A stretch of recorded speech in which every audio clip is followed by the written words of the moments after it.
Amigos, ¿cómo están? Me da muchísimo gusto que nos esté acompañando nuevamente aquí en Si Yo Fuera Servidor Público. Mi nombre es Miguel Muñoz. Es un gusto que nos acompañe semana con semana. Bueno, hace una semana estábamos todavía de plácemes, de festejo por el segundo aniversario de Aztele.tv. De hecho, aquí tengo un par de invitados que los cuales tuvimos el gusto y el honor de conocer en ese festejo. Y bueno, seguimos de festejo en festejo, así que la verdad estamos muy contentos de que nos esté acompañando. Les recordamos lo que son las vías de comunicación a través de las redes sociales, que es en Facebook ASTL.tv, y a través del Twitter, que es @ASTL_TV, y le recordamos también lo que es la liga, donde usted nos puede ver completamente en vivo, o bien si no tiene tiempo ahorita porque tiene que realizar alguna actividad, bueno, más adelante seguramente ya va a estar el programa totalmente grabado para que lo vea con calmita, que es en la liga www.astl.tv. Le recordamos también la liga de Si Yo Fuera, www.siyofuera.com.mx. Así que, pues me da mucho gusto que nos estén acompañando dos personalidades. Ahorita la verdad es que es una asociación, la verdad, muy interesante. Me da mucho gusto que nos acompañe él. Fíjense que es la primera vez que escucho este título, que es el ingeniero arquitecto Octavio Pomar González, que es el presidente de la Sociedad Nacional de Ingenieros Arquitectos Auditores de México. Hola. ¿Cómo estamos? Muy bien, gracias. Sí, mucho gusto, Igualmente, gracias. Y también nos acompaña, imagínense, aquí, eminencia, nada más, el ingeniero Ignacio Pérez Niño. ¿Cómo estamos? Buenas tardes, aquí contentos. Ah, qué bueno. Contentos y a gusto de estar por acá con ustedes. No, hombre, muchísimas gracias que nos estén acompañando. A ver, vamos, como dice, vamos por el principio. Esta asociación, dice Sociedad Nacional de Ingenieros Arquitectos Auditores de México, ¿cuál es su esencia? ¿A qué se dedica? La esencia nace de la necesidad de acercar a los técnicos en los trabajos de auditoría. La auditoría originalmente parte de un principio administrativo, contable y financiero. Sí. Sin embargo, para efectos de determinar las calidades, los avances, los programas en materia de construcción, nosotros formamos una parte complementaria de un trabajo de contabilidad, cuando realmente para la auditoría el conocimiento técnico es la parte medular. Sí. El poder conocer las normas, el poder conocer los procedimientos. De acuerdo. Como una inquietud para poder aglutinar a los profesionistas de la construcción interesados en el trabajo de auditoría, es que se crea la Sociedad de Ingenieros Arquitectos Auditores de México, en el seno del Colegio Nacional de Ingenieros Arquitectos de México. De acuerdo. A ver, sácame una duda, Octavio. Este título de ingeniero arquitecto, a ver, ¿cuál fue el primer título? ¿Ingeniero o arquitecto? No es el nombre como se denomina la sí. carrera en el Politécnico. Ah, de acuerdo. Y es una de las carreras más antiguas de México. Su antecedente parte desde la Escuela de Constructores en tiempos de Benito Juárez. Ah, de acuerdo. Ya ha tenido diferentes evoluciones.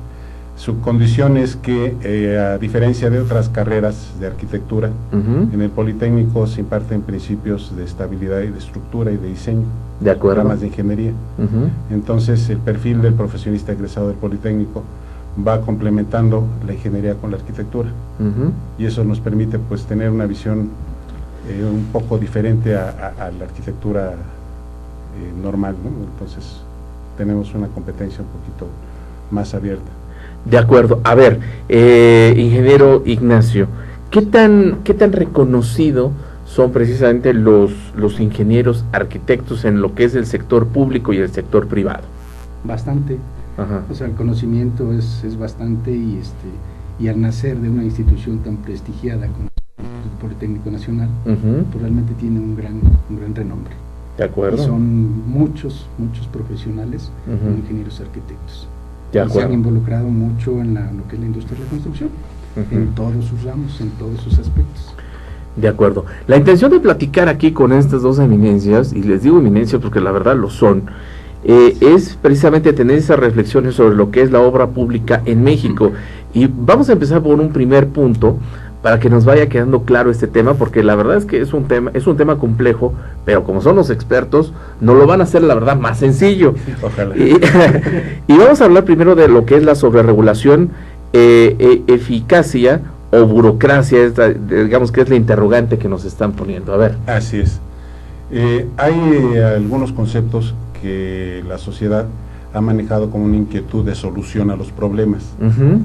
Y nosotros los años que llevamos ejecutando obra pública y viviendo de cerca lo que es el manejo de la obra pública, hemos observado que muchas veces por inercias y por corrientes se tiene la visión de que haciendo muchas leyes con relación a un trabajo se piensa que se va a mejorar, no siendo este el resultado esperado, porque el problema es cuando las leyes no se cumplen.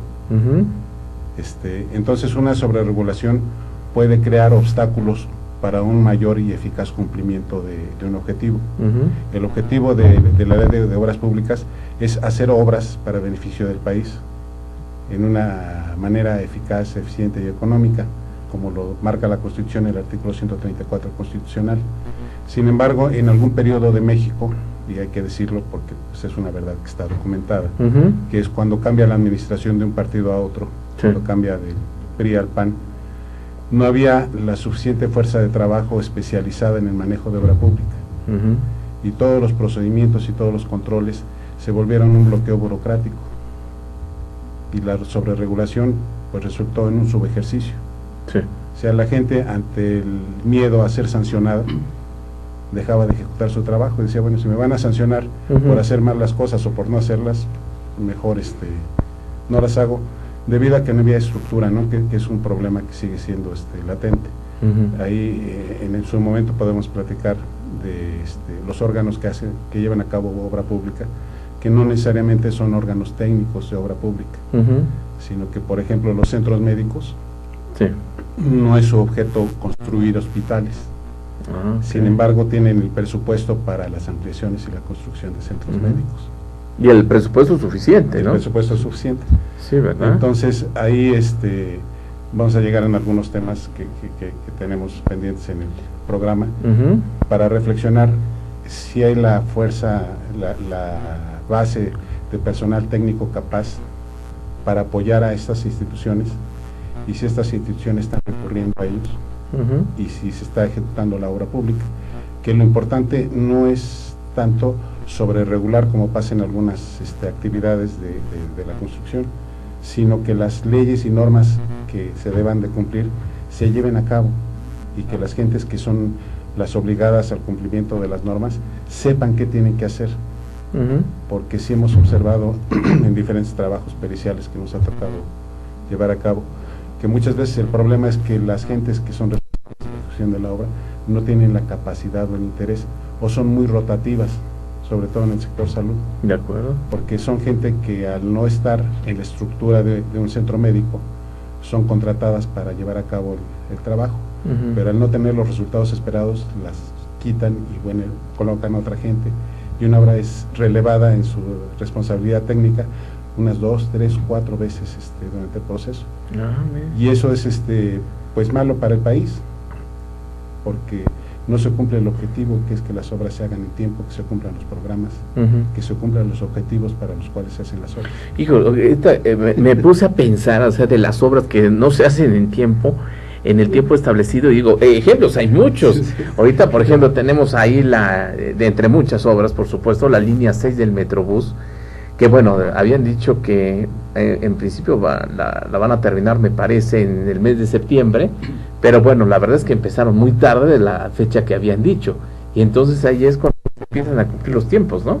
Sí, hay un apartado, no sé si el ingeniero nos puede ilustrar, sobre la planeación, programación y ejecución de las obras. A ver. El fracaso en la mayoría del incumplimiento en los programas de infraestructura básica han sido realmente una mala planeación. O sea, así de plano. Sí, una mala planeación, exactamente. Si no planeas una obra correctamente, pues te va a tener malos resultados.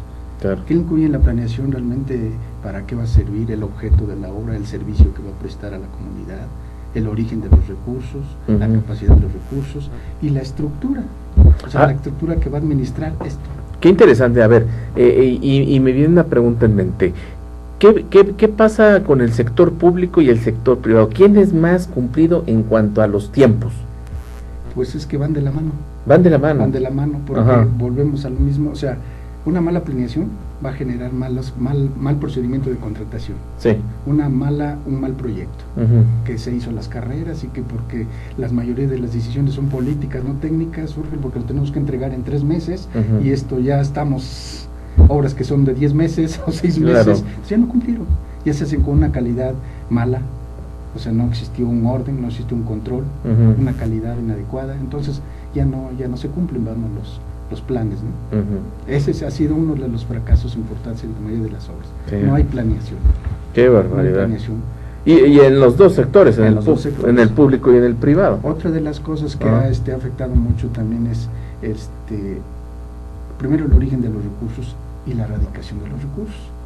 Porque si vemos en las planeaciones, o sea, Hacienda dice, o quien autorice los recursos, desde marzo ya van a estar disponibles. No es cierto, o sea, sí están en un papelito, en un oficio de inversión, que dice ya están aquí los autorizados, para esta obra ya está autorizada para ejercerse este año. Sí. Pero ¿qué va pasando? El recurso va radicándose hasta el mes de septiembre.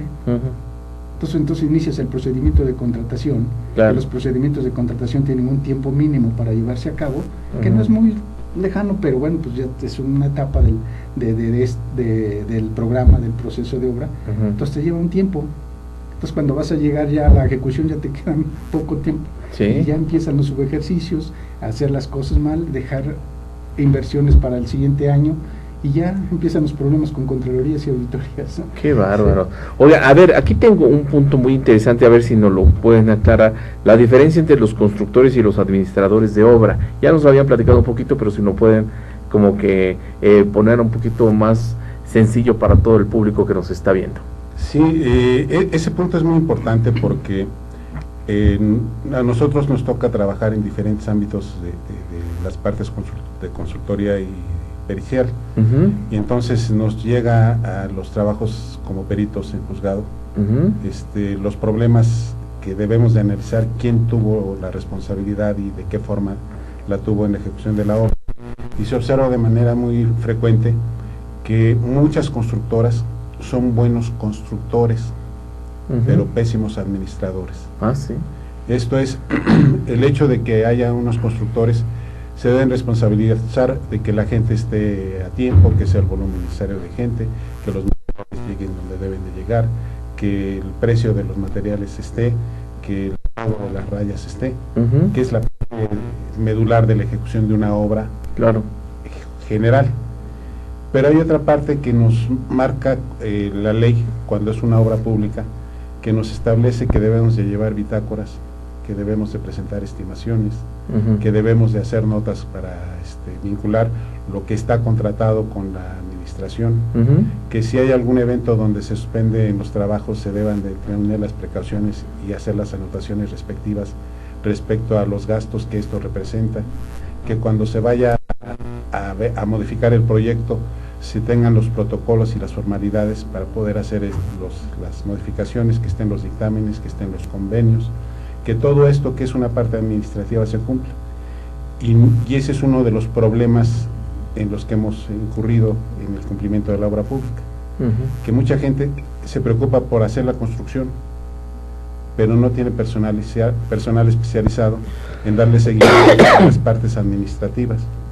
Entonces dejan de cumplir con los formalismos de ley que están contratados, y en su momento se quejan de que los están presionando, de que no lo hicieron, cuando es una obligación de las partes, tanto de todas las partes que intervienen, que no hemos platicado. Que inclusive yo creo que ahí entran dos factores, no sé si estén de acuerdo. El primero, bueno, cuando ya no se está cumpliendo con lo establecido o lo que marcan las entidades para las diferentes obras, bueno, vienen las clausuras, y antes de las clausuras pues viene inclusive hasta la corrupción. Ahí es otro punto. Otro punto porque tenemos irregularidades que ojalá y con los cambios que vienen a la ley se puedan tocar y se puedan corregir. El artículo 19 de la Ley de Obras Públicas y Servicios relacionados con la misma nos indica que se debe de cumplir con toda la normatividad local aplicable. Sí. Por principio de ley, los reglamentos de construcciones o las leyes de desarrollo urbano son competencia de cada estado y de cada municipio. Y también por una parte generalizada y por la Ley de Coordinación Fiscal, la mayor parte del recurso para hacer obras es federal. Entonces, por un lado, tenemos la circunstancia de que la obra pública con recursos federales es la que mayor se construye en el país, en todas partes, desde Tijuana hasta Mérida. Pero los cumplimientos en relación a edificación principalmente son locales. Los reglamentos de construcción parten de una ley de desarrollo urbano y de una ley estatal, de una constitución estatal.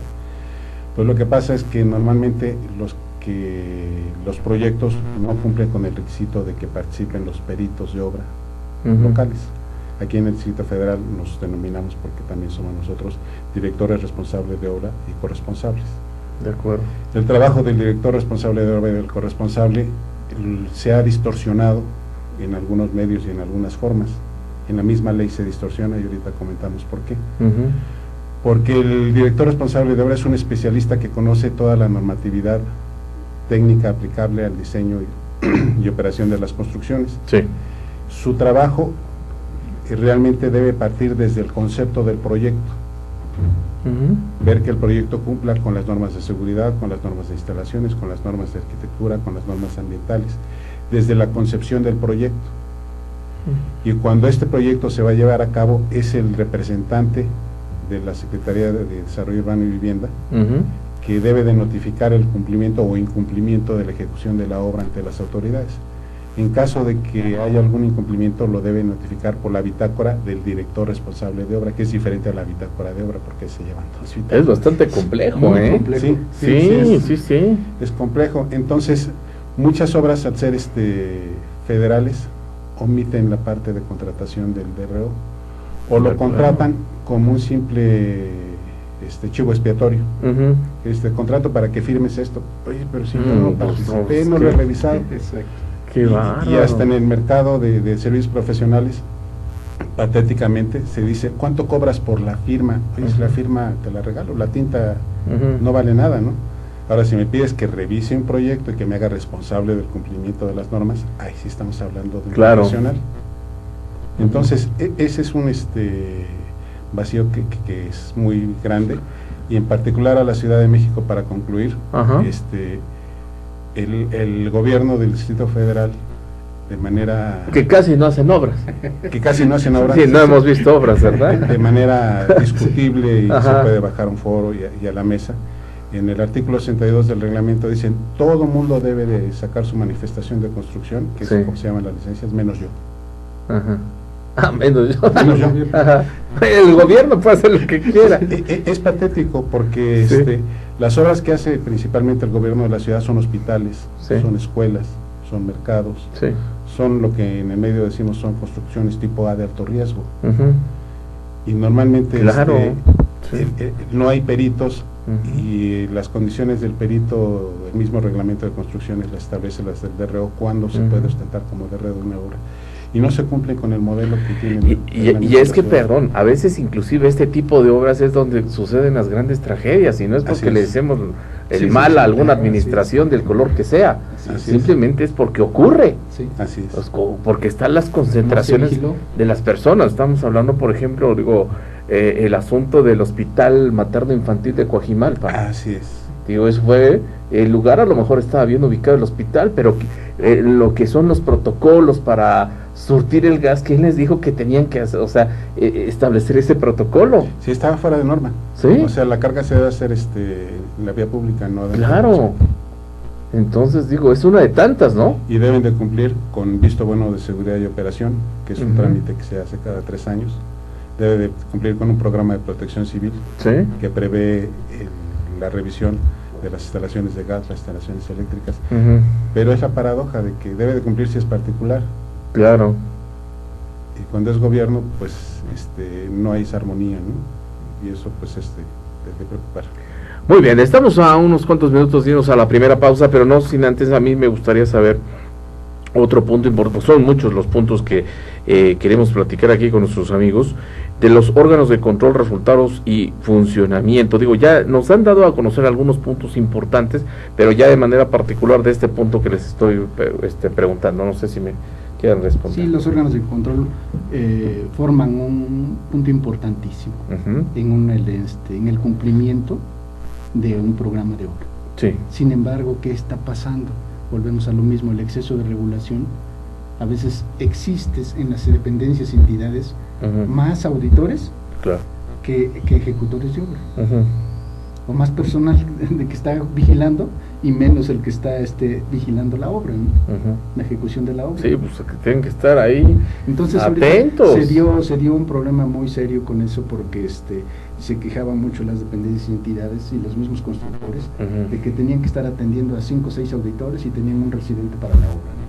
Claro. Sí, lo más importante era que se hiciera la obra. Sin embargo, eso trajo muchos problemas. Pero ahora los órganos de control pues realmente son necesarios. Son necesarios y la ley lo establece, la Constitución lo establece, o sea, por todos lados está. Han cambiado las cosas. Por ejemplo, ahorita los órganos internos de control eran antes OIC, órganos internos de control, ahora son órganos de control interno. ¿Cuál es la diferencia? Pues que es que antes los órganos de control que existían en todas las dependencias estaban directamente, entregaban cuentas y resultados a la Secretaría de la Función Pública. De acuerdo. Ahora ya no, ahora ya le van a entregar a su jefe, que va a ser el secretario de Comunicaciones, el director fulano, el presidente municipal, en fin, o sea, al gobernador. O sea, ya cambió un poco la modalidad. ¿Por qué? Pues hay muchas cosas, no muchas razones, es muy amplio el tema. Claro. Pero sí, sí son importantes los órganos internos de control. Muy bien, pues estamos platicando aquí con nuestros amigos de la Sociedad Nacional de Ingenieros, Arquitectos, Auditores de México, que está bastante grande el nombre, pero bastante grande es la obra que nos vienen a compartir con nuestros amigos de Si Yo Fuera Servidor Público. Vamos a la primera pausa, regresamos.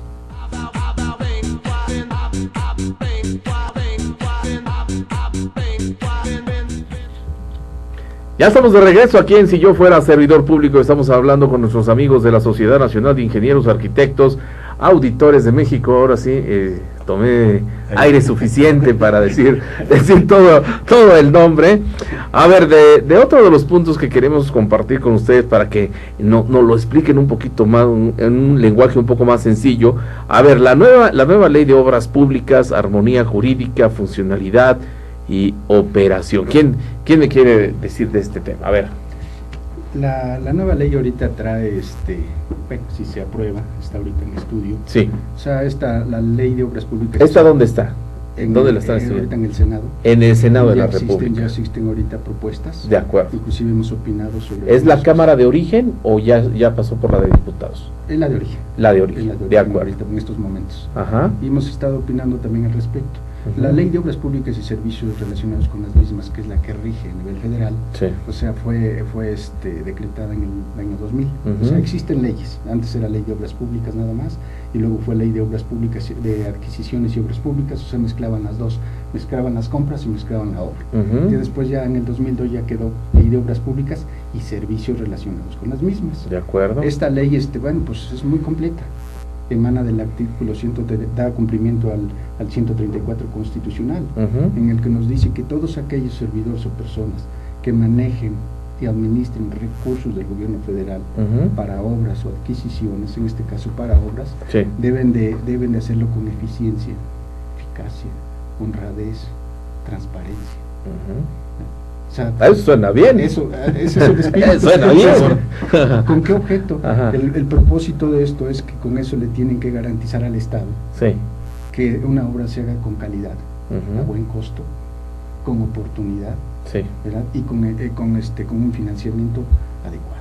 De acuerdo. O sea, si aplicas todo eso, pues, o sea, realmente debería de funcionar todo. No, hombre, pues estaríamos súper bien. Sin embargo, volvemos a lo que comentaba aquí el arquitecto Octavio, que realmente, pues falta capacidad de quien administra estos recursos. Claro. Por ejemplo, nos vamos a los estados. Y de ahí en oleada, ya una serie de errores y de cosas, ¿no? Que dan por resultado una pésima obra. Bien. En algunos casos. Si viene, por ejemplo, mal un proyecto, y no tienes la capacidad tú como responsable de aplicar esos recursos para corregirlo y adecuarlo con la oportunidad, porque la ley también te lo permite, ¿no? O sea, si me equivoqué, pues bueno, pues hay que corregirlo, o sea, no se acaba ahí las cosas. Pero si no tienes la capacidad y ese error lo vas llevando, pues se va haciendo un error cada día más grande, ¿no? Y al rato ya vienen las observaciones, ya vienen las rehabilitaciones, y lo peor, el incumplimiento de las obras. Por ejemplo, es que hay muchas obras en las cuales podemos poner como ejemplo. A ver, yo estoy recordando ahorita una que se hizo en el periodo de el entonces presidente Felipe Calderón Hinojosa, y que tanta polémica causó esta obra que está allá en la avenida Paseo de la Reforma, muy cerca de lo que es la entrada del zoológico de Chapultepec, la que le llaman inclusive coloquialmente la suavicrema, ¿no? Sí. Tanto se habló que dijeron que se infló el presupuesto, que no era ese presupuesto, lo tuvieron que duplicar o triplicar, que no era el proyecto de origen, que cambió, o sea, una serie de cosas y de inconsistencias que más o menos yo creo que me da a lo que ustedes están diciendo, o sea que ahí hubo como, desde el principio, desde que se concibió el proyecto, parece que hubo algo malo. O sí. mal. Hay obras que tienen importancia por efectos sociales y políticos. Que esa fue política, estamos de acuerdo. Que por presiones de grupos políticos no cumplen con la norma. Hay agravantes en ese sentido, de acuerdo. En la relación de concepto de quiénes deben de ser sujetos del cumplimiento de la norma y quiénes no. Hay modelos que son discutibles, que se pueden bajar a la mesa, de algunas entidades del gobierno federal que por ser contratos entre entidades no están sujetos al cumplimiento de la obra pública. La ley. Entonces ese tipo de procesos pues, sería un ejemplo de lo que no se debería volver a repetir. Claro. Y se cae en esos problemas y no son resueltos, ¿no? O sea, el contrato y convenios entre entidades para efectos de llevar a cabo obras de ese tipo. Y eso le crea lados oscuros de los procesos y cuestionamientos muy graves. No, pues es que digo, la verdad es que ese estuvo cuestionado por todos, diputados, senadores, obviamente toda la oposición al entonces gobierno panista. Bueno, se le fueron encima al ya inclusive ya falleció quien fuera el secretario de Educación Pública, Alonso Lujambio, porque finalmente él fue el que palomeó, ¿no? Sí. Fue su dependencia a cargo, o sea, no estamos diciendo que él haya sido culpable, pero sí era responsable finalmente.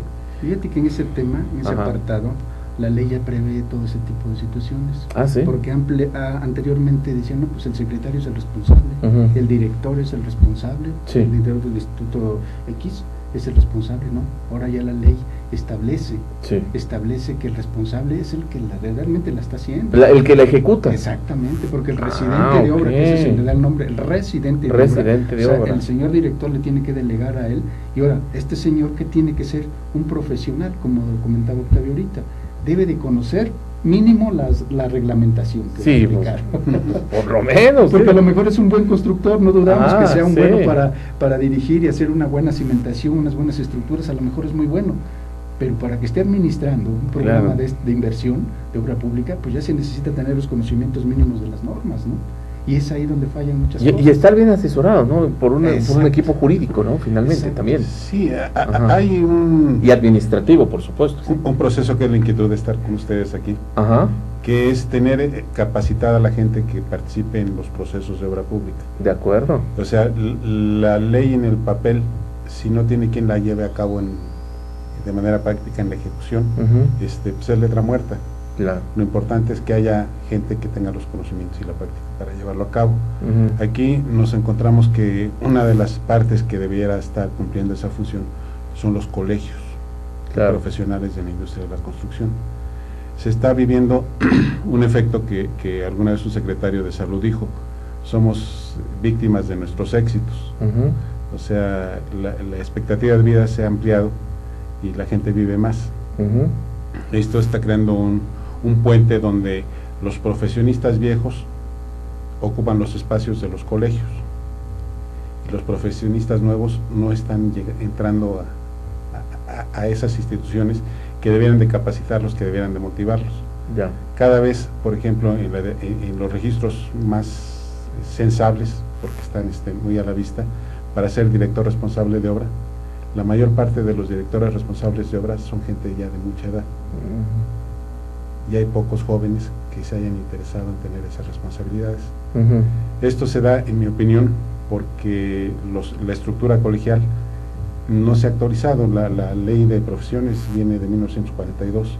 No, sí, ya. Y ya tiene rato. Una nueva propuesta para la ley de profesiones, pero viene con una corriente democrática donde dice que todos somos iguales. Cuando hay diferencias por la actividad que se realiza. Entonces, claro, esa ley también está en discusión ahorita en el Senado, y viene con una corriente principalmente manejada desde el punto de vista jurídico, y no tanto por los aspectos técnicos que pueda tener una carrera de ingeniería, una carrera de arquitectura, una de medicina, una de contabilidad. Pero habría que aprovechar para que los colegios se fortalecieran y de manera promocional, no de manera coercitiva, sino que fuera una propuesta que le diera interés a los jóvenes que entran, se capacitaran a través de sociedades como la que tenemos sobre los colegios, para tener gente con la capacidad técnica para llevar a cabo la obra, tanto desde un punto de vista interior como la administración, ser parte de la administración pública, como parte de las empresas constructoras que contratan. Porque ese es el problema fundamental de la ejecución de la obra pública, que no hay los profesionales suficientes para, desde un punto de vista estatal, municipal, de algunas áreas, tengan gente capacitada en la parte de control y ejecución de obra pública. Y las constructoras son buenos constructores, pero malos administradores. Y aunado a eso, o sea, realmente la ley es muy benévola, o sea, para ambas partes, para el contratante y el contratista. Sin embargo, lo que nos ha dictado la experiencia es que las constructoras no destinan un presupuesto para la capacitación de su personal. Y qué grave, ¿no? Sí, qué grave. La ley del trabajo lo establece, pero no lo destinan. Entonces eso pues sí ha generado muchos problemas, porque la ley tiene las mismas benevolencias para una y para otra parte, pero al desconocerlas, no, pues si no lo aplican, es como letra muerta, ¿no? Finalmente. Así es. A ver, ustedes están comentando que esta ley se encuentra, esta nueva ley, la están estudiando en lo que le llaman la Cámara Alta o la Cámara de Senadores. ¿Qué tanta importancia le están dando los legisladores de todos los partidos políticos, por supuesto? Porque sabemos perfectamente bien que a veces los señores políticos de todos los partidos, por supuesto, de repente le dan sin importancia ciertos temas cuando son de conveniencia electoral sobre todo, pero cuando no son de conveniencia electoral, pues lo van dejando. En este sentido, ¿cómo está esa ley ahí con los senadores? ¿Sí le están dando la importancia? Sí se le está dando la importancia, pero son leyes complejas, porque es traer al presente al México de los 40 al siglo XXI. Entonces, hay una carga de trabajo grande en la Cámara. Que me imagino que una comisión se está encargando de eso, ¿no? Así es. Sí. ¿Cuál es la comisión? ¿Saben? No, son varias las que están ahí. Pero son varias comisiones las involucradas. Así es, y nosotros hemos participado ahora sí a petición de algunos consultores y asesores directamente de los senadores, que son los que están fortaleciendo y buscando todos los elementos, acercándolos a la mesa, ¿no? A la mesa de discusión. En cuanto a los tiempos que les marcan allá en la Cámara de Senadores, más o menos ¿cuándo se tiene pensado ya discutirlo ya en el Pleno? Porque me imagino que ahorita la parte de comisión pues es muy amplia, ¿no? Debe ser de estudio, de foros, de consultas que les hacen a ustedes, en fin, me parece que es la etapa de estudio, pero va a llegar un momento en que sí la tienen que, ya que estudiaron todo, ya que vieron cuál va a ser la propuesta, ver los cómo, tendrán que subirlo al Pleno. Así es. Ahorita ya están muy avanzados, sin embargo es importante como una ley secundaria, todos los cambios que ha habido ahorita en el país, a todas las grandes reformas, también tienen que ir, o sea, le toca una partecita a esta ley, vamos. Entonces todo eso lo están ahorita, están en estudio y van, yo creo que van a ir saliendo, ahora sí que como vienen en cascada las otras, ¿no? De acuerdo. Vienen en cascada las otras leyes secundarias, o sea, van en ese fase. Sí, que un apartado importante que nos preocupa es que nos ha tocado vivir en carne propia la falta de armonización legal. En algunas leyes que se han publicado en la Ciudad de México, nos ha tocado ver que hay errores de concepto. O sea, lo voy a hacer muy simple para ser objetivo. Claro. Dice una regla cuando empieza uno a manejar partes periciales. La ley me dice el qué y el reglamento me dice el cómo. Esto nos implica que la ley es la que se establece por el Poder Legislativo y establece los fundamentos legales de lo que se debe de hacer, y el reglamento nos dice dentro de lo que se estableció en la ley cómo se va a llevar a cabo. Pero hay una distorsión social donde muchos grupos y plataformas profesionales se les ha hecho creer que mediante los reglamentos van a modificar la ley, lo cual es incorrecto. Hay un antecedente de trabajo de la Asamblea donde se presentó un volumen determinado de propuestas de ley al Ejecutivo, sí, y fue rechazada una gran cantidad de normas porque traen ese vicio, que no están armonizadas con todo el marco jurídico que compete a la parte que se legisla. Claro. Entonces, por eso es la complejidad de actualizar leyes, que no es un automático de lo que se proponga, no es una vía libre de la propuesta de profesiones, porque va involucrada con otras normas, con otras leyes, con otros actos jurídicos que deben quedar en armonía, y eso pues es algo fundamental para el trabajo legislativo. De acuerdo. Y ahorita se van ya, ¿cómo se llama? Con la democracia que existe, donde la sociedad tiene que estar enterada, claro, de la aplicación y el destino de los recursos. O sea, por ejemplo, en una obra pública, quien lo administra, la dependencia X, o sea, ya genera en las, ahora sí, a nivel localidad, a nivel comunidad, un comité de obras, una contraloría de obras que le llaman. Sí. O sea, que ya también la sociedad dice, pues vas a hacer una obra, vamos a integrar aquí nosotros un comité para que sea el que vigile que realmente hagas la obra y la hagas bien. Que gastes en los pesos en lo que está etiquetado, sí, ¿no? Sí, exactamente. Sí. O sea, ya se van cerrando los círculos, en base al control y vigilancia, que realmente el dinero se aplique para lo que fue destinado, ¿no? Porque realmente ahorita ya con la transparencia que hay con el IFAI, o sea, tú dices, yo quiero ver si en la obra del pueblito fulano está, sí, ya está etiquetada, ahora ¿cuándo me lo va a hacer? No crees que yo fíjate que hubo una necesidad urgente por acá, no, aquí dice que está autorizada, no puedes malversar los recursos, ¿no? Claro, pues sí. Pero entra a veces el nivel de gobierno, sí, y dice, yo pues aquí decido, ¿no? Ese filtro, ¿verdad? Sí, aquí decido. Sí, y unas costumbres de crear huecos, el cumplimiento de buena fe y bien dirigido de la ley es importante.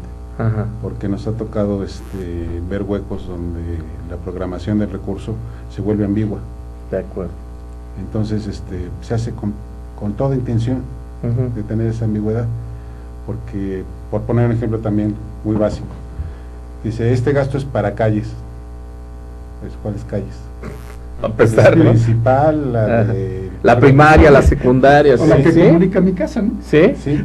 Entonces, intencionalmente se presentan programas con esa mala intención. Con esas lagunas, ¿no? Con esas lagunas para aprovechar, y eso pues hay que irlo erradicando, ¿no? Claro, hay que ir perfeccionando, y sobre todo darle su tiempo a la programación y a la planeación, que es otro de los conceptos que en los foros de obra pública hubo en administraciones pasadas, foros internacionales de control de obra pública. Muy bien.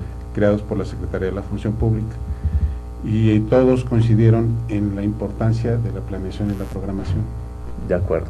Bueno, vamos a la última pausa y regresamos a las conclusiones y algunos comentarios finales que nos quieran hacer nuestros amigos de la Sociedad Nacional de Ingenieros, Arquitectos y Auditores de México, AC. Estamos aquí en Si Yo Fuera Servidor Público.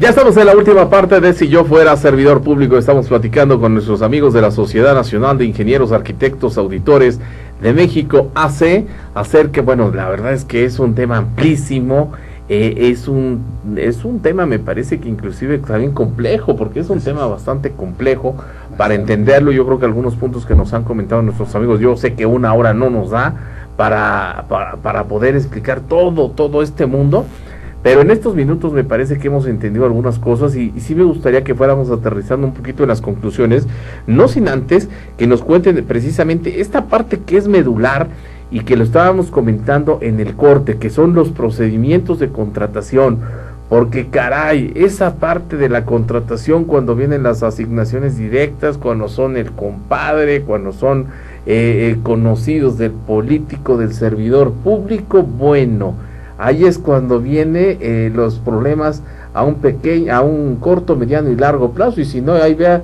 volteé para ver la 12 del metro. Así es, no sé si... A ver. Sí.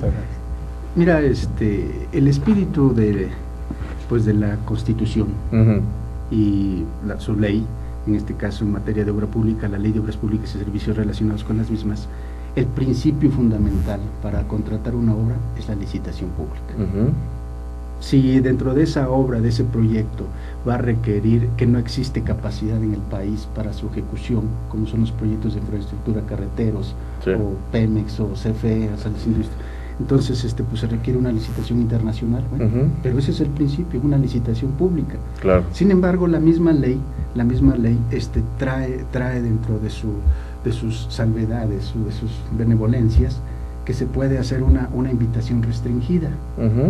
¿Qué consiste esto? Una invitación restringida, cuando menos 3 personas, que digas, pues son 3 profesionales, ahora sí preséntenme mis propuestas, ¿no? De este mismo proyecto. Y volvemos a lo mismo, pero en la teoría. Exactamente. Y luego, ¿qué va? Esos 3 elementos, que pueden ser personas físicas o personas morales, porque es la única figura que existe, de acuerdo. ¿Quiénes son?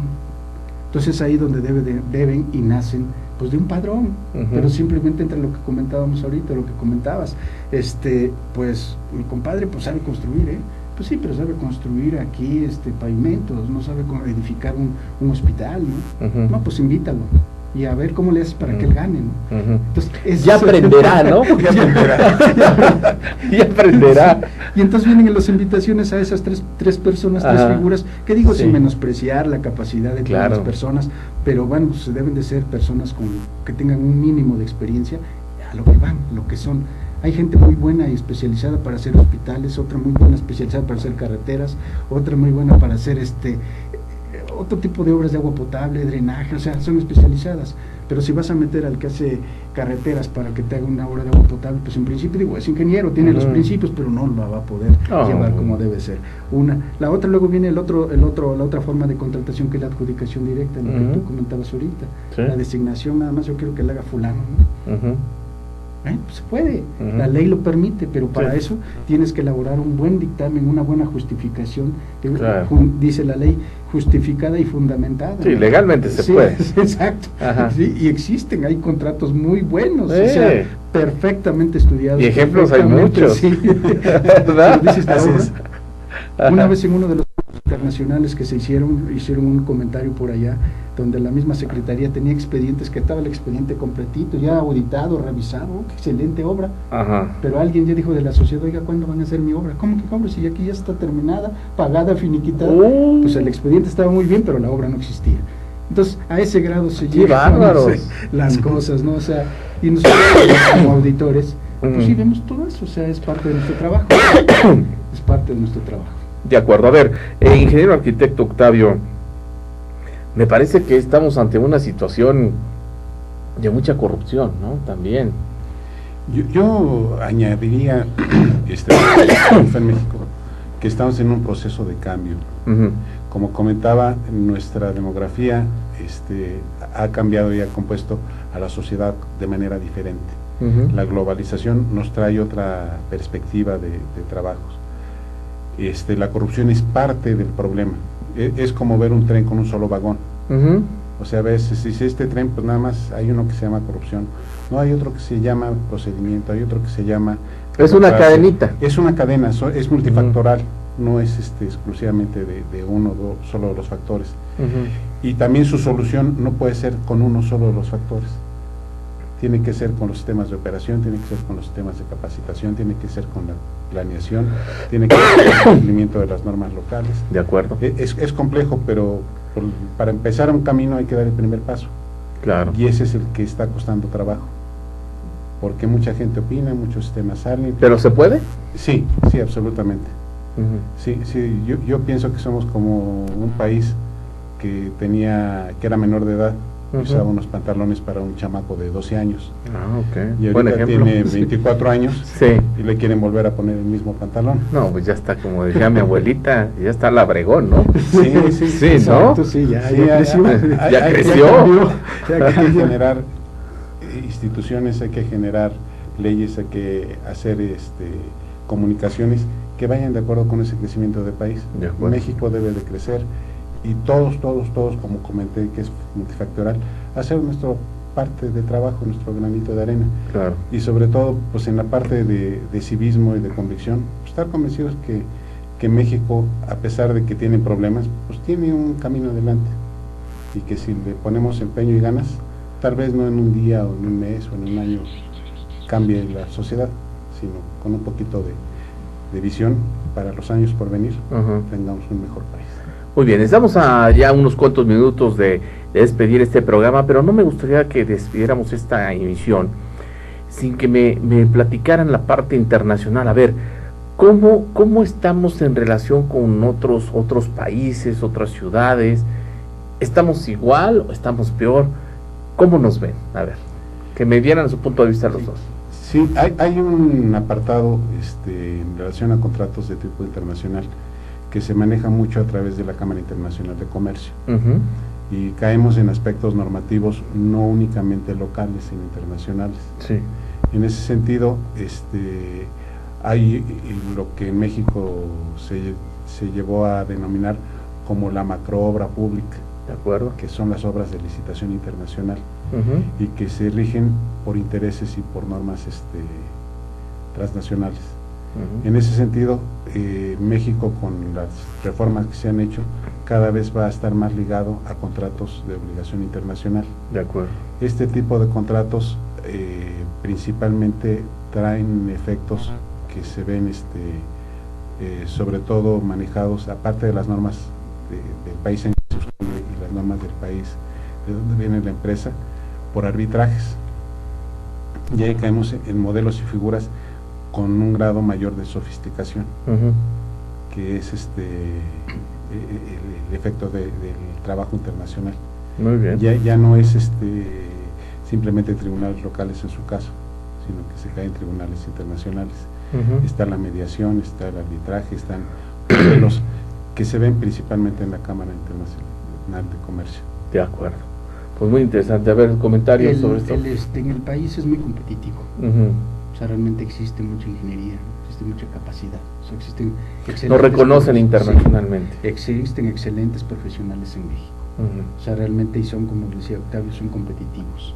¿Qué ha faltado aquí? Pues realmente algo fundamental, oportunidad de esto, de ese tipo de apoyos para que las empresas crezcan, compitan, vamos. Pero realmente por capacidad es muy competitivo nuestro país, muy bien, a nivel internacional. Pues estamos ya prácticamente unos cuantos minutos, nada más que me indiquen, son 2 minutitos los que nos quedan. A ver, en menos de un minuto, un mensaje final que le quieran dar al auditorio, pero en menos de un minuto porque ya me están corriendo. Sí, bueno, pues los invitamos a participar, como todos los mexicanos, en nuestra trinchera, nosotros en lo que es la auditoría obra pública, los profesionistas de la construcción que estén interesados, pues estamos... Teléfono. 55-64-28-99. Otra vez, porque fui muy rápido. 55-64-28-99. Perfecto. Mensaje final en menos de un minuto. La capacitación. Y como decía un amigo importante, cuán importante es la actitud. Claro. Hay gente muy apta, o sea, con muchos conocimientos, pero con una actitud negativa totalmente. Y si queremos crecer, pues tenemos que competir, tenemos que ser condescendientes con el problema que existe en el país, y con el que existe en la obra, ¿no? Especialmente. Muy bien, les agradezco mucho aquí al ingeniero Ignacio Pérez Niño y también al ingeniero arquitecto Octavio Pomar González, que es el presidente de la Sociedad Nacional de Ingenieros Arquitectos Auditores de México. Muchísimas gracias. Al contrario, gracias por... Y esperemos que esta sea la primera de muchas visitas que tengan. Gracias, Miguel, estamos a tus órdenes. ¿Sí? Muchísimas gracias también a ustedes que nos acompañó aquí en Si Yo Fuera Servidor Público. Tenemos una cita la próxima semana.